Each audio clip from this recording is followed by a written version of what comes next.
Atualmente, 80% dos nossos oceanos continuam por descobrir, por explorar, por mapear, por conhecer. Isso faz com que os oceanos sejam a parte do nosso planeta que nós menos conhecemos. Este abismo do desconhecido é acentuado quando, todos os anos, acontecem centenas de casos misteriosos que parecem estar ligados ao mar. Desaparecimentos, lendas, navios fantasma, crimes, criaturas monstruosas e até mesmo morte. Afinal, o que escondem as profundezas do oceano e por que é que tantos casos que acontecem no mar ficam por resolver? Estas são histórias dos oceanos do medo.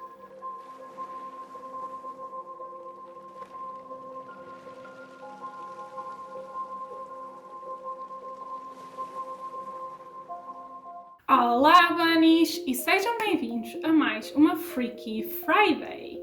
A mais um episódio da série Oceanos do Medo, o terceiro episódio. A série está quase a acabar, mas se ainda não viram os últimos episódios, eu vou deixar aqui alguns em cima a lista de visualizações. Eu esqueci-me do nome, agora deu-me tipo uma branca, mas vocês perceberam, não é? Além disso, também não se esqueçam de subscrever o meu Facebook, o meu Instagram e também há o meu Instagram de comida, que é o French Fries and Candy Floss. Os links estão todos por baixo na descrição deste vídeo.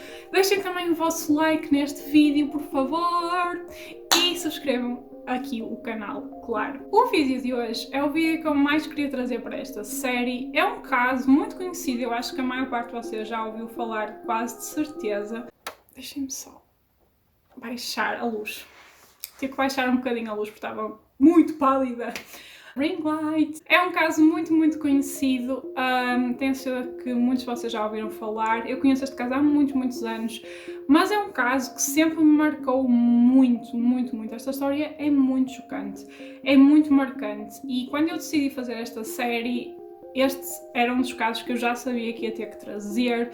Este caso, para mim, eu acho que me traumatizou para sempre acerca de cruzeiros. Eu tenho muito medo de cruzeiros, não sei porquê, nunca fiz nenhum. Pobre! Mas eu sinto-me mesmo muito desconfortável a pensar no conceito do que é fazer um cruzeiro. Há uns anos atrás a minha melhor amiga fez um cruzeiro, não foi nas Caraíbas nem nada disso, mas fez um cruzeiro e eu estava com muito medo por ela. Eu disse para ela ter montes de cuidado e é tudo, tenho quase certeza que vem tudo deste caso em particular. Este caso traumatizou-me mesmo muito. Portanto, vamos lá ao caso de hoje. Qual é a primeira coisa que vos vem à cabeça quando pensam em cruzeiros? Férias, destinos paradisíacos, um pôr-do-sol de tirar a respiração, diversão, uma viagem de sonho. Mas existe um lado negro destas cidades flutuantes, cheias de brilho e glamour. Na verdade, desde o ano 2000 que mais de 300 pessoas desapareceram sem deixar rastro enquanto estavam a bordo de um cruzeiro. Amy Bradley pensava estar a embarcar numas férias de sonho com a sua família. Mas esta viagem tinha como destino um dos piores pesadelos que um ser humano pode passar. Esta é a história do desaparecimento de Amy Bradley.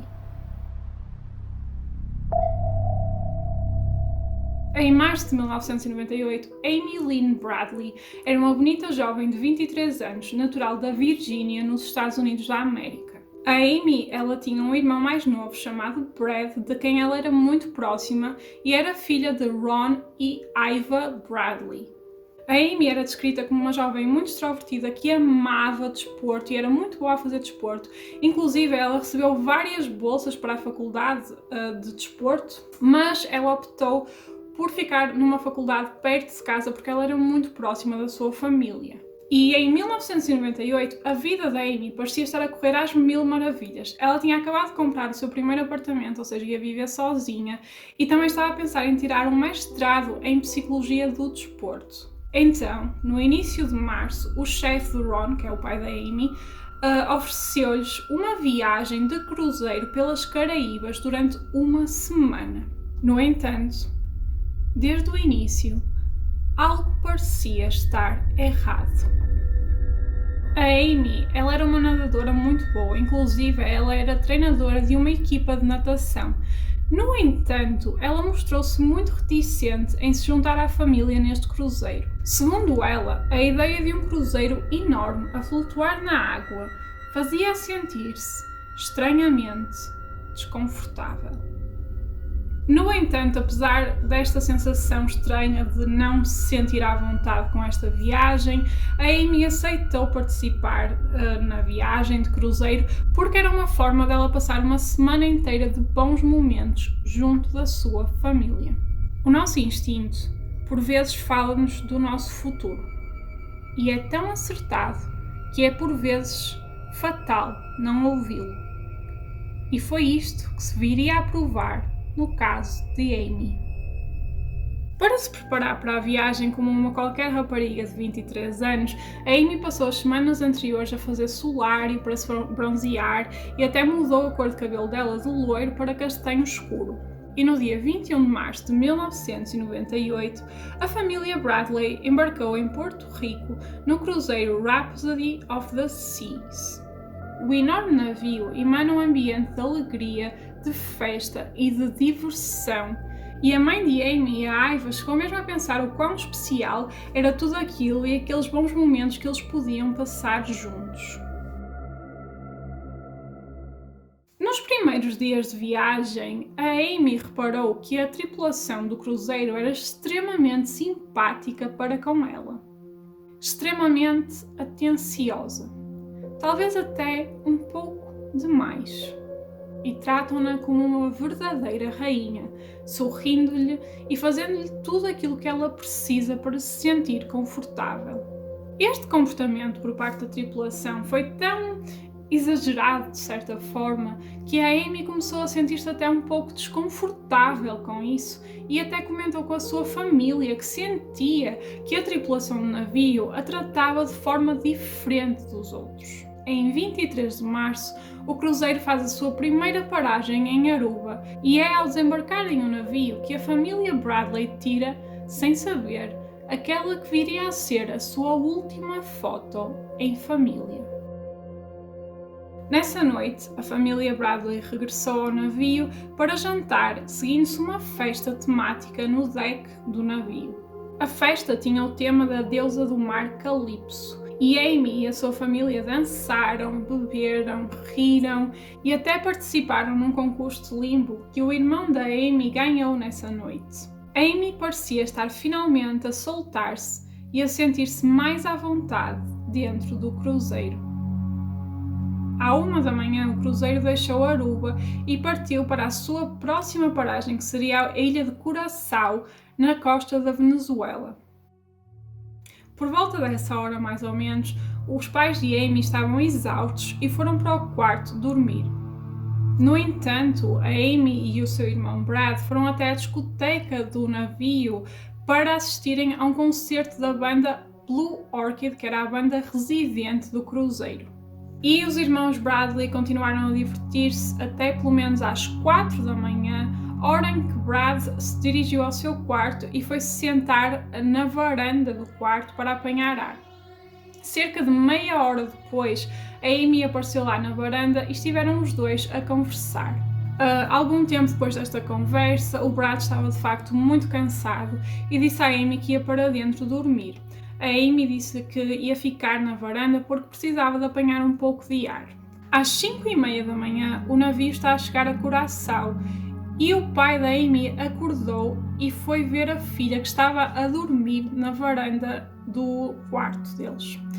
Então ele decidiu, como faltavam apenas 20 minutos para eles acordarem, decidiu deixá-la dormir mais um pouco e voltou a entrar e a deitar-se na cama. 20 minutos mais tarde, quando Ron acorda de novo, Amy tinha desaparecido. Naquele momento, o Ron ele não se sentiu alarmado. Ele pensou que provavelmente a Amy teria subido até o deck do navio para tirar umas fotos e para beber café. E o Ron ele acreditava piamente que ia encontrar a filha lá em cima, pronta para mais um dia de diversão. Mas Ron estava horrivelmente enganado. Quando Ron não encontrou a Amy no deck do cruzeiro, ele procurou-a durante 1 hora por todo o navio. Ron começava a sentir-se inquieto e preocupado por não estar a encontrar a Amy em nenhum dos locais onde ela podia estar. Nessa altura, o Ron decidiu voltar ao quarto e reparou que a Amy tinha deixado lá todos os seus pertences, incluindo a carteira com a sua identificação e até mesmo os seus sapatos. Aparentemente, a única coisa que ela tinha levado com ela seriam os seus cigarros e um isqueiro. Ron imediatamente acordou a Aiva, a mãe da Amy, e contou-lhe que não conseguia encontrar a filha em lado nenhum. A Aiva diz que quando olhou para o Ron, sentiu-se imediatamente extremamente preocupada por ver o ar que o marido tinha.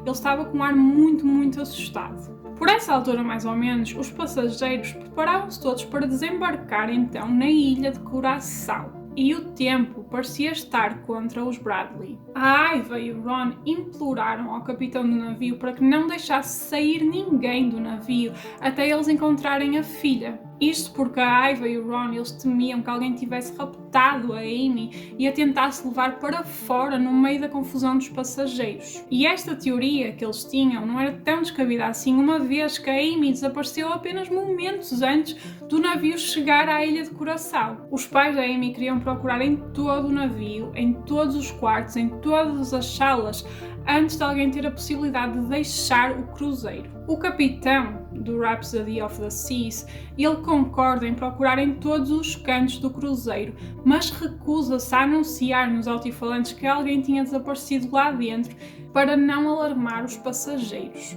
O capitão, ele recusa-se também a não deixar sair os passageiros em Curaçao e, minutos depois, os Bradley assistem impotentes enquanto mais de 3.000 pessoas saíam para a ilha. O Ron, a Aiva e o Brad procuram então por todo o navio vazio. A tripulação do cruzeiro afirmou que também conduziu uma busca. A família de Amy sentia-se cada vez mais desesperada por não estarem a obter qualquer resultado desta busca. 11 horas depois, às 5 da tarde, não havia ainda sinais de Amy. E a tripulação informou os Bradley que tinham procurado em todos os cantos e recantos do cruzeiro e que não tinham encontrado a jovem. Isso significava que Amy não poderia estar dentro do cruzeiro. Nesta altura, a tripulação começou a apontar teorias para o possível desaparecimento da Amy. Primeiramente, eles apontaram a teoria de que a Amy poderia ter caído de borda fora.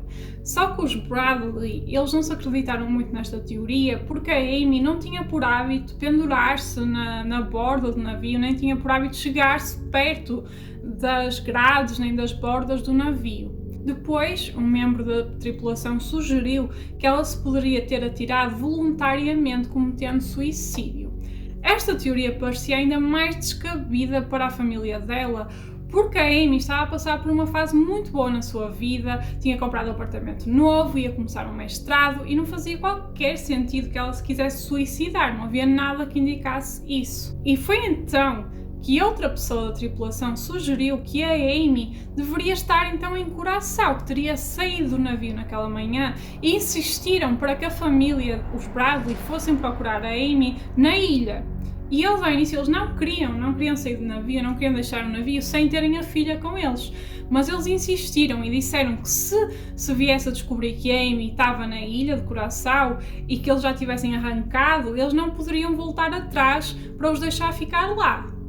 Portanto, mais valia eles saírem agora e verem se ela lá estava. Às 5h30 da tarde, então, desse dia, os Bradley abandonaram o Rhapsody of the Sea e pisaram em solo estrangeiro. O cruzeiro partiria dentro de 4 horas, com ou sem os Bradley. Em Curaçao, a família sente-se completamente desorientada. Eles não sabem muito bem por onde ir, o que fazer, com quem falar, porque eles não conhecem. Isto é um sítio onde eles nunca tinham estado antes. É um país estrangeiro onde eles nunca tinham estado. Eles não sabem o que é que hão de fazer. Então eles contactam as autoridades da ilha e tentam também contactar a Embaixada Americana de Curaçao, só que a embaixada está fechada naquele dia. Nessa altura, eles decidem então contactar o FBI. No entanto, os agentes do FBI só conseguiriam estar em Curaçao 24 horas depois, porque eles tinham que se deslocar dos Estados Unidos para lá. Quando chega a hora do navio deixar a ilha, os Bradley tomam a difícil decisão de ficar para trás à procura de Amy. E ficaram a ver o cruzeiro dos seus sonhos a afastar-se no oceano. As luzes ligadas, toda a gente a divertir-se completamente alheios da tragédia que tinha acontecido ali horas antes. No dia seguinte, o FBI entrou em contacto com os Bradley com notícias perturbadoras. Eles tinham falado com a tripulação do cruzeiro e, afinal, eles não tinham procurado em todos os cantos e recantos como tinham dito. Eles tinham procurado apenas nas áreas comuns e nas casas de banho. O que significava que Amy poderia ainda estar a bordo do cruzeiro. Os agentes do FBI, juntamente com a família Bradley, voaram para a ilha de St. Thomas, que seria a próxima paragem do cruzeiro. Nessa altura, a Aiva confrontou o capitão do navio com as mentiras que ele lhe tinha contado. E no dia 26 de março, 48 horas depois de Amy ter desaparecido, o FBI fez uma busca apertada dentro do navio e informou finalmente os passageiros que alguém tinha desaparecido lá dentro e partilharam fotos da Amy. Enquanto os Bradley estavam a procurar a Amy dentro do navio outra vez, 2 raparigas vieram a correr aflitas ter com eles, dizendo-lhes que tinham visto a Amy na madrugada em que ela tinha desaparecido. Segundo estas raparigas, por volta das 5h45 da manhã, viram a Amy a entrar na discoteca do navio, juntamente com um baixista da banda Blue Orchid, da banda do navio, um homem chamado Alistair Douglas, também conhecido como Yellow. Assim sendo, Yellow teria sido a última pessoa a estar com Amy antes dela desaparecer. Brad, o irmão da Amy, ele lembra-se de, na noite antes do desaparecimento da Amy, ela ter estado a dançar com o Yellow na discoteca do navio. E este vídeo promocional do cruzeiro mostra exatamente esse momento em que Amy dança, descontraída, com este homem misterioso.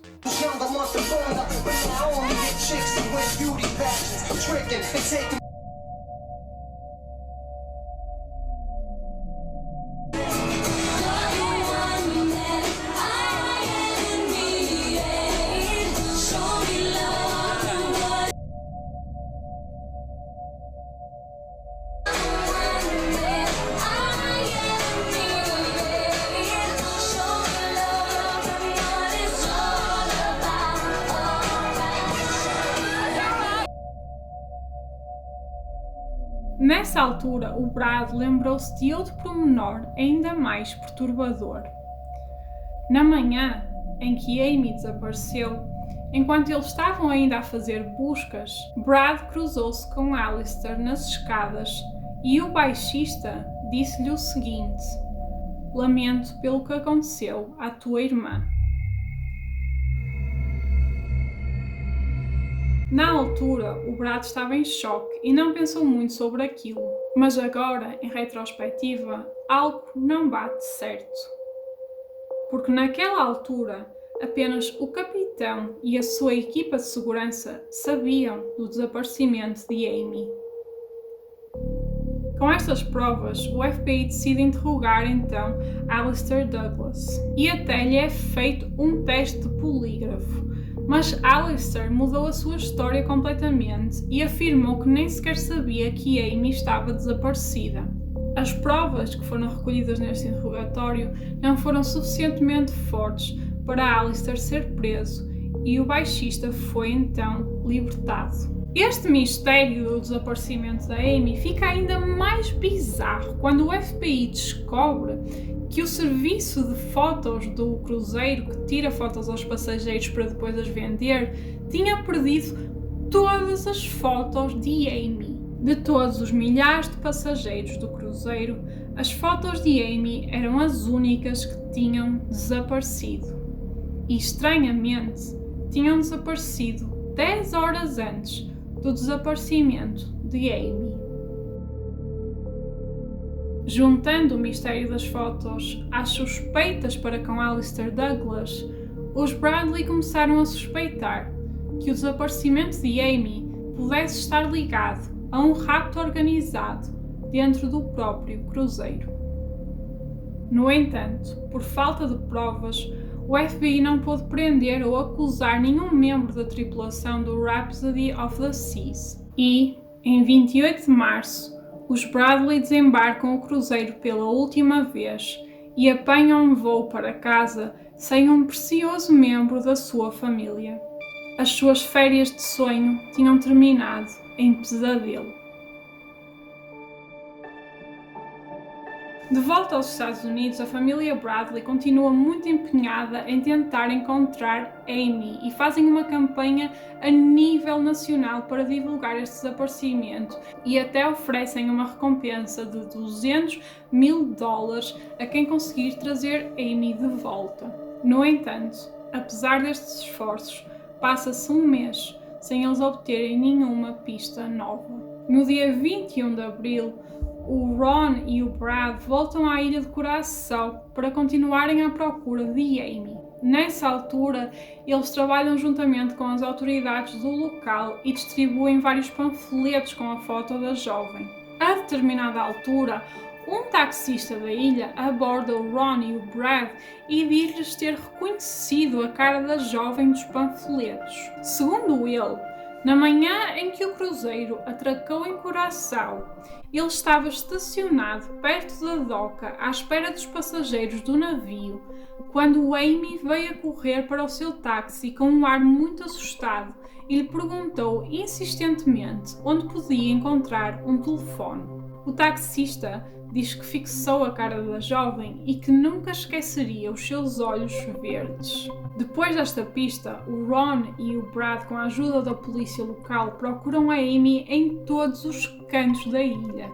Procuram em cabanas abandonadas, em becos e chegam até mesmo a procurar dentro de água. Então, 4 dias depois, enquanto estavam a fazer as buscas, o irmão de Amy, o Brad, ouviu uma voz familiar chamar pelo seu nome. Era a voz de Amy, chamando pelo irmão. Alarmado, o Brad percebeu que a voz vinha do interior de uma carrinha e então o grupo de busca decide seguir essa carrinha. Eles seguem a carrinha por várias ruas, por vários bairros diferentes e quando finalmente conseguem alcançar a carrinha, percebem que a carrinha só tinha uma pessoa, que era o condutor. Então, o Brad, ele não sabe se eles seguiram o carro errado ou se ele alucinou ter ouvido a voz dela, porque era algo que ele queria muito ouvir. O que é certo é que eles nunca encontraram nenhuma pista após isto. E uma semana depois de chegarem a Curaçao, o Brad e o Ron decidem voltar aos Estados Unidos. Quando eles ainda estavam numa escala do voo para casa em Miami, a Aiva, a mãe da Amy, ela é contactada pela polícia de Curaçao com notícias alarmantes. Eles dizem que descobriram um cadáver feminino na ilha que pode ser Amy, que este cadáver até tinha o aspecto de Amy, tinha cabelo castanho e era uma mulher. A família sentiu-se desde logo extremamente desmotivada, muito em baixo, por pensarem que a filha estaria então morta, porque até eles acreditavam que ela ainda estava viva. A equipa forense da ilha demorou 24 horas para fazer uma análise ao cadáver, mas chegaram à conclusão que o cadáver não era de Amy, porque o cadáver afinal era de um homem e não de uma mulher, como eles tinham dito inicialmente. Mais de um ano se passa sem os Bradley terem novas pistas sobre Amy. Em maio de 1999, um empresário canadiano chamado David Carmichael liga para os Bradley com uma pista arrepiante. Este empresário canadiano, ele disse logo desde o início que não tinha qualquer intenção de receber a recompensa pelas pistas sobre a Amy. Ele não queria mesmo nada a ver com o dinheiro. Ele queria apenas contar aquilo que se passou com ele. E o que é que se tinha passado então com este empresário canadiano, com o David Carmichael? Segundo ele estava a ver uma reportagem em casa quando apareceu uma notícia sobre a Amy. E ele disse que reconheceu de imediato a cara da jovem. De acordo com o David, 5 meses após o desaparecimento da Amy, ele estava em Curaçao a fazer mergulho. E ele estava na praia a limpar o equipamento quando ele reparou numa jovem mulher a caminhar na praia, ladeada por 2 homens. Segundo ele, quando esta jovem percebeu que ele falava inglês, ela apressou o seu passo para se distanciar dos homens que a acompanhavam e para alcançar mais rapidamente o David. Quando ela chegou à beira do David, preparava-se para falar quando os 2 homens a alcançaram e agarraram-na no braço e puxaram-na para um café lá perto. Nessa altura, o David Carmichael decidiu segui-los porque ele achou aquilo muito estranho. E como ele os seguiu para o café e estava bastante perto da jovem, ele reparou em vários traços dela que a distinguiam. Ele reparou que ela tinha uma pequena cicatriz no rosto e também reparou nas suas tatuagens, uma no tornozelo e uma na omoplata que era de um diabo da Tasmânia. Esta descrição dada por David aos Bradley é arrepiantemente coerente com as tatuagens e marcas que Amy tinha. E o David Carmichael tem a certeza absoluta até hoje que a mulher que ele viu na praia naquele dia era de facto Amy Bradley. Após terem recebido esta pista, os Bradley informaram as autoridades do local e eles foram investigar a zona onde o David disse que viu a Amy, mas não encontraram nada. No entanto, esta história contada pelo David confirma à família Bradley a teoria de que Amy foi mesmo raptada dentro do cruzeiro. 3 meses depois desta pista, um investigador privado chamado Frank Jones diz ter provas concretas de que Amy está a ser mantida em cativeiro na ilha para ser usada para tráfico sexual, algo que é muito comum nesta zona das Caraíbas. O Frank Jones ele afirma que é especializado em salvar pessoas destas situações e que já salvou muitas pessoas de situações idênticas e que acredita a 100% que consegue tirar a Amy desta situação. Só que, segundo ele, para esta operação ser levada a cabo é preciso bastante tempo e também bastante dinheiro. Os Bradley, obviamente, estão dispostos a pagar o que for preciso para trazer a Amy de volta. E então o Frank Jones e a sua equipa metem mãos à obra. Durante mais de 1 ano, a equipa segue pistas em Curaçao, infiltra-se em bordéis ilegais, investiga antros de droga e chegam à conclusão que a Amy ainda está na ilha. E para o provarem, enviaram aos Bradley as seguintes fotos que eu vos vou mostrar aqui, que foram tiradas durante esta investigação. A jovem destas fotos tem a mesma estrutura e postura da Amy e é ainda possível ver as diversas tatuagens da jovem. Para os Bradley não há dúvidas, a pessoa das fotos é mesmo Amy. Em 22 de setembro do ano 2000, o Frank Jones afirma ter condições suficientes para finalmente resgatar a Amy da tal rede de tráfico sexual. Só que para isso ele vai precisar de $100 mil. O Ron, o pai da Amy, ele pede o dinheiro emprestado ao seu chefe. E o chefe ele aceita dar-lhe esse dinheiro de bom grado, porque o que ele quer mais é que a Amy possa regressar sem salva à casa. Só que ele quer garantir em primeiro lugar que há de facto a possibilidade de salvar a Amy, que ele não está a dar aquela quantia avultada de dinheiro para nada. Então o chefe do Ron enviou um homem chamado Tim Buckles, um chefe de segurança que era da sua confiança, até Curaçao para investigar o trabalho de Frank Jones. Após apenas algumas horas na ilha, o Tim Buckles entra em contacto com os Bradley com notícias devastadoras. Segundo ele, o Frank Jones tem passado o tempo em Curaçao a beber e a divertir-se e não tem feito absolutamente nada no que diz respeito às buscas por Amy. O Tim, ele descobriu que o Frank Jones também não era um investigador privado especializado em desmantelar redes de tráfico sexual, como ele tinha dito. Ele era sim um burlão, que até forjou as fotos que enviou aos Bradley. Supostamente ele teria contratado uma modelo com uma estrutura igual à de Amy e usou as fotos das tatuagens de Amy que os Bradley lhe tinham dado para fazer tatuagens iguais nesta modelo. Levou a um tatuador especializado nisto e fez estas tatuagens falsas que eram iguais às de Amy e tirou as fotos, se vocês repararem, foram todas tiradas de costas a uma distância considerável para não se ver muitos pormenores. E tudo isto para ele obter cada vez mais dinheiro dos Bradley. E no total a família Bradley deu $200 mil ao Frank Jones. E nenhuma parte desse investimento foi gasto para procurar a Amy. Isto era tudo dinheiro vindo de doações dos fundos que eles criaram para procurar a Amy e tudo mais. E todo este dinheiro foi para o ar. Foi dado para gastar em bebida, em festas, em diversão e nada foi gasto para procurar efetivamente a Amy. Em 2002, o Frank Jones foi preso por burla, foi condenado a 5 anos de prisão e também foi condenado a pagar todo este dinheiro aos Bradley. No entanto, o que os Bradley nunca mais conseguiram recuperar foram esses 2 anos que eles não procuraram a filha, porque eles acreditavam que o Frank Jones estivesse a procurar a Amy e ele não estava. E então eles não fizeram mais nenhum esforço para procurar a Amy durante 2 anos. E 2 anos é um tempo precioso.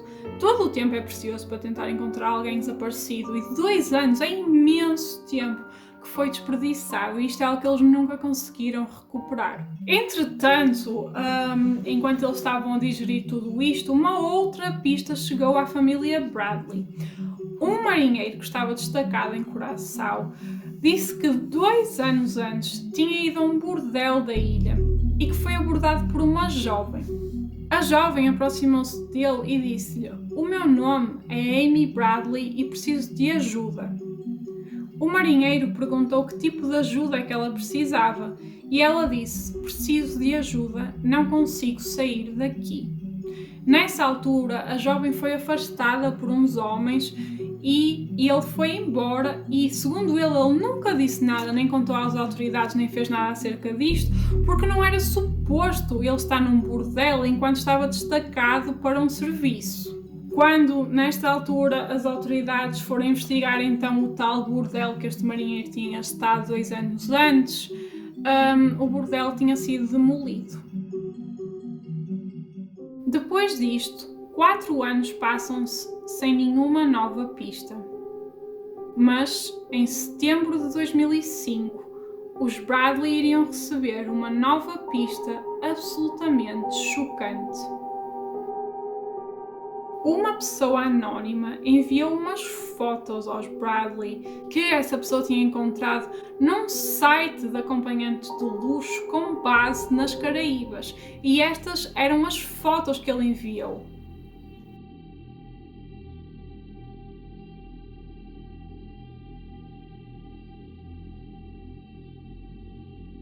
A mulher das fotos, denominada de Jazz, tem semelhanças assustadoras com Amy.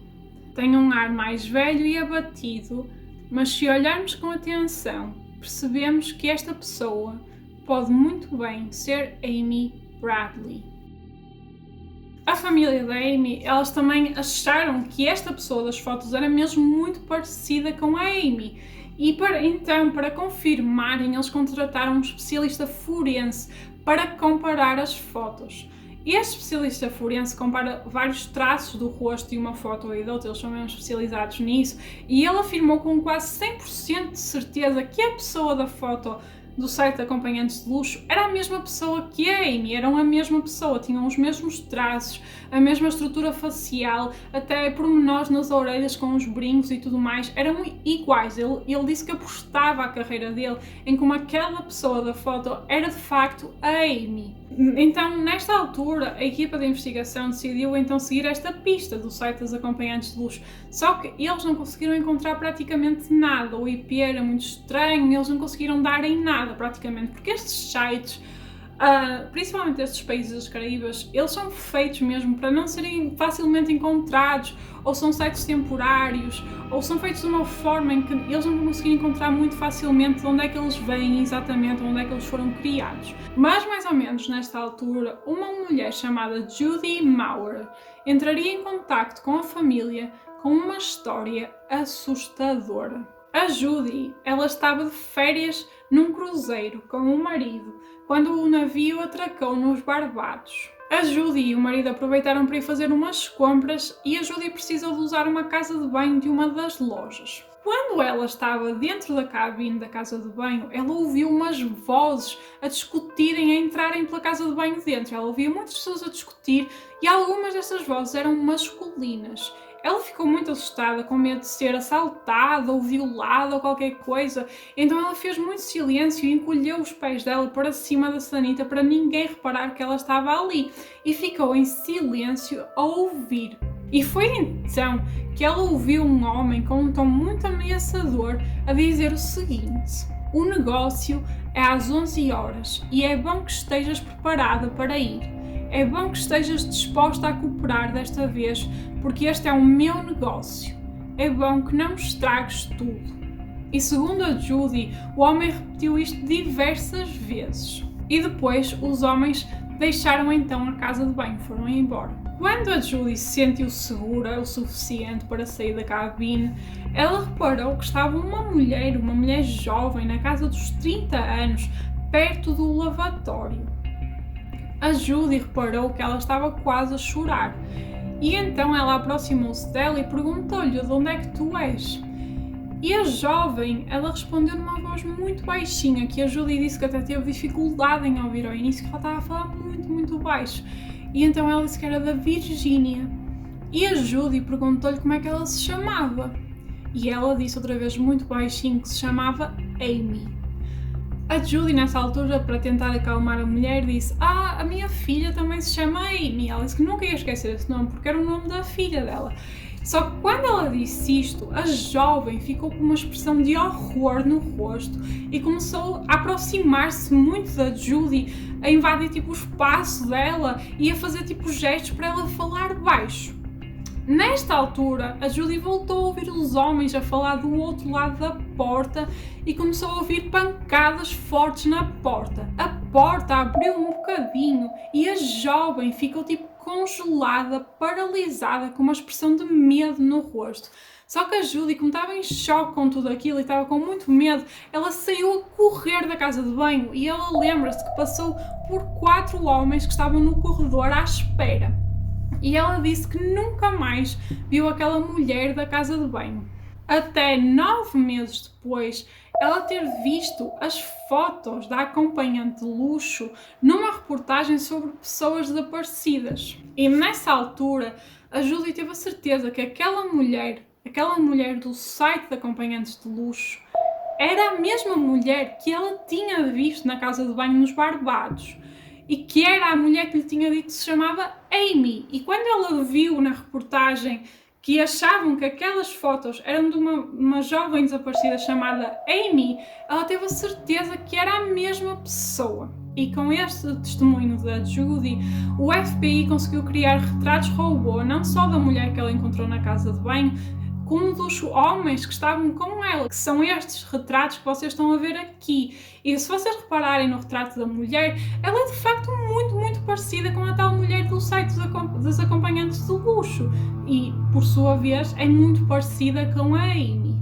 As autoridades dos Barbados foram até ao local da loja onde a Judy tinha passado por esta experiência e levaram os retratos robô e perguntaram se eles se lembravam de ver estas pessoas, mas ninguém disse que se lembrava. Toda a gente disse que nunca tinham visto aquelas pessoas na vida, nenhum dos homens nem aquela mulher. E mais uma vez, outra pista não deu praticamente em nada.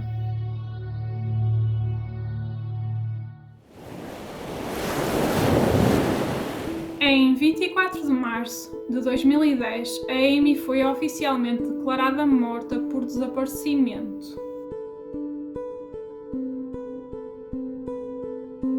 22 anos se passaram desde o desaparecimento de Amy Bradley nas calmas águas das Caraíbas. E, apesar de ser considerada oficialmente morta, a família de Amy nunca desistiu de a procurar e continua a oferecer elevadas recompensas a quem conseguir, finalmente, trazer Amy para casa. E esta é a história de Amy Bradley. Gente, eu estou arrepiada, não sei se vocês conseguem ver, mas provavelmente não, que não vai focar. Mas esta história, eu estava a escrever a pesquisa e estava-me a arrepiar toda. Eu estava a contar aqui e estava-me a arrepiar toda. Esta história mexe muito comigo e eu não consigo explicar porquê. Ou melhor, eu se calhar consigo, porque é algo... Ele é tão real, sabem? E tão surreal ao mesmo tempo. Porque é uma coisa que pode acontecer a qualquer pessoa, a qualquer um de nós. Eu espero que nunca aconteça, mas pode, entendem? E é uma sensação de impotência tão grande, porque imaginem só, ela estava, 20 minutos antes dela desaparecer, ela estava no quarto com os pais dela e com o irmão. E 20 minutos depois ela já não estava lá e nunca mais foi encontrada, gente. Isto a mim choca-me absolutamente imenso, porque ninguém desaparece, entendem? O que eu quero dizer com isto é que as pessoas não evaporam no ar, as pessoas desaparecem, elas foram para algum lado. E se vier a provar que é verdade o que lhe aconteceu, se ela foi mesmo vendida para uma situação de tráfico sexual, meu Deus, gente, eu não consigo pensar numa coisa pior que pode acontecer a uma pessoa. Eu acho que é capaz de ser das piores coisas que pode acontecer a um ser humano, é ser vendido para um tráfico, entendem? Deve ser horrível, eu acho que é pior que morte, eu acho, muito sinceramente. Eu acho que este rapto, ele não foi organizado só pelo baixista da banda. Eu acho que ele foi organizado dentro do próprio cruzeiro. Eu acho que muita gente dentro daquele cruzeiro teve mão neste rapto, desde as atitudes estranhas, das fotos desaparecerem, deles dizerem que procuraram por todo o navio e não procuraram. Eu nem sei como é que eles não foram considerados responsáveis, pelo menos por alguma coisa neste caso, quando é tão óbvio que eles tiveram mão nisto, entendem?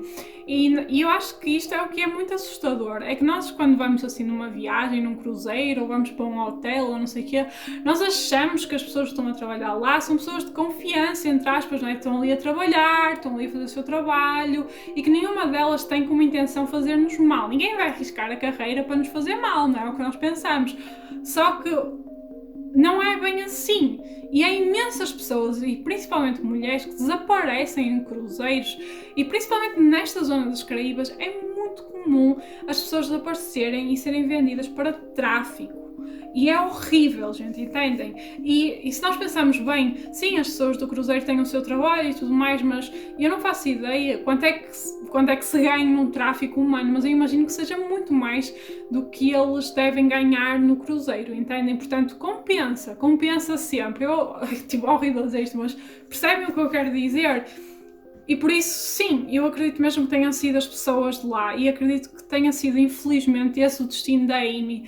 Eu não sei se ela está viva hoje em dia ou não, passaram-se 22 anos, mas eu não sei se vocês também são assim, mas nestes casos de desaparecimentos eu quero sempre muito que as pessoas voltem, e neste caso é eu adorava que a Amy pudesse voltar para casa sem salva e pudesse finalmente contar o que lhe aconteceu.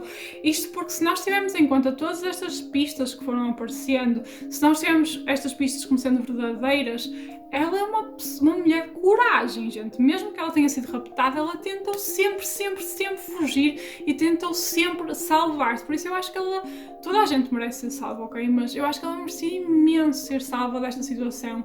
Mas eu não sei se isso vai acontecer. Acho altamente improvável. Além disso, há outra coisa que este caso nos pode ensinar. Além de nós termos de ter sempre muito cuidado com tudo, não confiar a 100% em ninguém que a gente não conhece bem, entendem? Quando nós vamos para esses navios e tudo mais, não podemos estar a viver com medo, mas também não podemos viver totalmente à vontade e achar que nada nos vai acontecer, porque estamos dentro de um espaço fechado, que é um navio no meio do nada, estamos com a nossa família, então nada de mal nos vai acontecer. Não é assim como nós vimos neste caso. Temos sempre que ter muito, muito cuidado nestas situações, especialmente nestas terras, tipo as Caraíbas, que são zonas muito propensas para tráfico humano.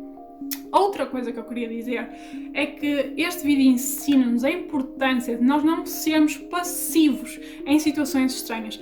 Todas estas pessoas que viram a Amy, de uma forma ou outra, foram extremamente passivas. Elas não fizeram nada naquele momento. Eu não estou a culpabilizá-las, entendem? Mas elas não fizeram nada, não fizeram queixa às autoridades, passaram-se meses, anos, sem elas nunca dizerem o que é que tinham visto. E eu acho que é muito importante, eu já falei disto aqui nos vídeos, nós não sermos passivos. Se nós vivemos uma situação, seja onde for, que não nos parece correta, mesmo que até possa nem ser nada, mas se algo nos diz que aquilo não está certo, que alguma coisa de errado se passa, por favor, façam sempre queixa às autoridades, sempre. Mesmo que não seja nada, mesmo que depois vocês venham a descobrir que afinal não era nada e que vocês estavam a ser exagerados, nunca se sabe quando é que vocês podem estar a ajudar uma pessoa. Imaginem se aquela mulher que se cruzou com a Amy, por exemplo, tivesse saído dali, tivesse feito logo queixa à polícia, se calhar eles conseguiram encontrá-la. Ou se aquele empresário que a encontrou na praia tivesse chamado a polícia por telemóvel ou qualquer coisa, se calhar tinham conseguido chegar a ela, entendem? Eles estiveram, se nós tivermos isto como sendo, se era mesmo a Amy, eles estiveram ao lado dela, gente, ao lado dela, entendem? Por isso é muito, muito importante. Muitas vezes nós não nos queremos envolver e temos sempre aquela cena, não me vou chatear com isto, porque é que eu vou fazer queixa e não sei o quê, não me vou chatear. Mas tipo, a vida de uma pessoa vale isso, gente, vale isso. E nós nunca sabemos, nós achamos sempre que não vai acontecer connosco e que nunca vamos estar numa situação dessas, mas vocês não sabem, entendem? Não sabem se estão a presenciar algo extremamente importante e que precisam de facto dizer às autoridades. E por isso, tentem, por favor, nunca ser passivos. Eu não encorajo ninguém a envolver-se em situações problemáticas. Eu não acho bem as pessoas irem lá e envolverem-se nas coisas, porque é perigoso, obviamente. Mas façam a queixa às autoridades. Isso não custa nada e se não for nada, ninguém vos vai prender, nem ninguém vos vai repreender. Vocês podem sempre alegar que se sentiram preocupados e que quiseram ter a certeza que não era de facto nada de mal. Então eu aconselho sempre, e eu acho que este caso nos ensina isso, foram tantas pessoas que a viram e ninguém fez nada naquela altura, ninguém fez nada, gente, entendem? Por isso, é muito, muito importante nós não sermos passivos em caso nenhum, gente. É mesmo muito, muito importante. Porque podemos não estar a fazer nada, mas também podemos estar a salvar a vida de alguém. Por isso, pensem nisso. E pronto, bunnies, este foi o vídeo desta semana. Espero que vocês tenham gostado. É uma história pesada, eu sei, pesadona. Mas se vocês gostaram, deixem o vosso like e vemos no próximo vídeo. Um beijinho enorme. Tchau!